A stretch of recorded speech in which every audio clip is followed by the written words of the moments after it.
So for today, hindi ko po alam kung anong available ingredients meron ako. So let's just find out kung anong meron dito. Okay? Yay! May nakita akong kalabasa. So I don't know kung may pwede pang idagdag. So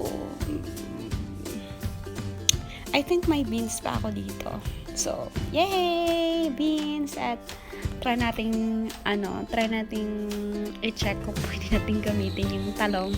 Kasi hindi sa akin yan. Okay? Yay! Hiwaan na natin sila. Tapos, ito po yung lahat ng ingredients. So, nahiwa na natin lahat. So, bale, yung tatlong main ingredients lang talaga.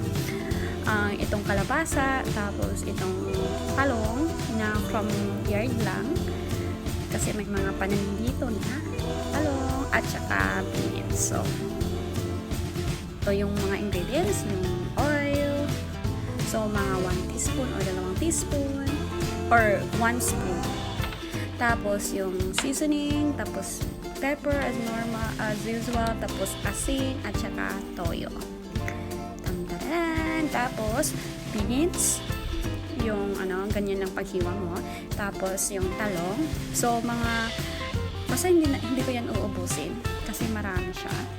Tapos dapat kasi normal or same amount lang. Yun lang yung parang I think is better. Tapos yung kalabasa ganyan kalaki.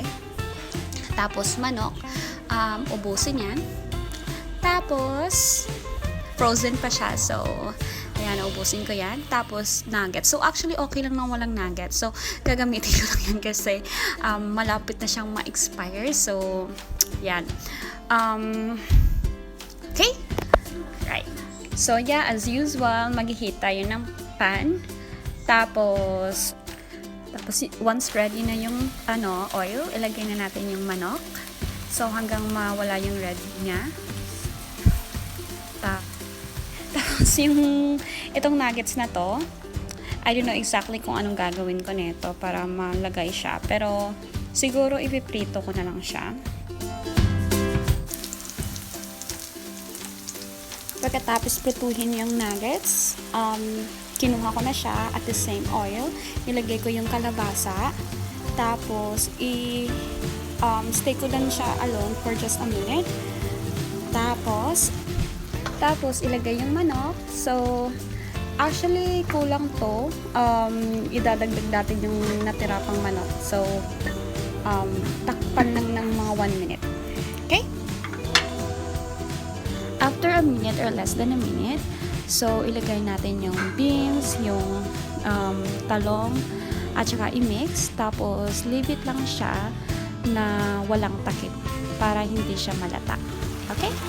So, after 2 to 3 minutes, pwede na natin siyang tingnan na basta nakita nyo na medium cook na siya. Ilagay na natin yung toyo para i-absorb niya. Tapos, yung asin at saka yung paminta and leave again. Alright? After 2 minutes, lagyan natin ng 3 to 4 pinches ng sugar para mas manamis-tamis siya. At saka ilagay yung nuggets. And then, tada!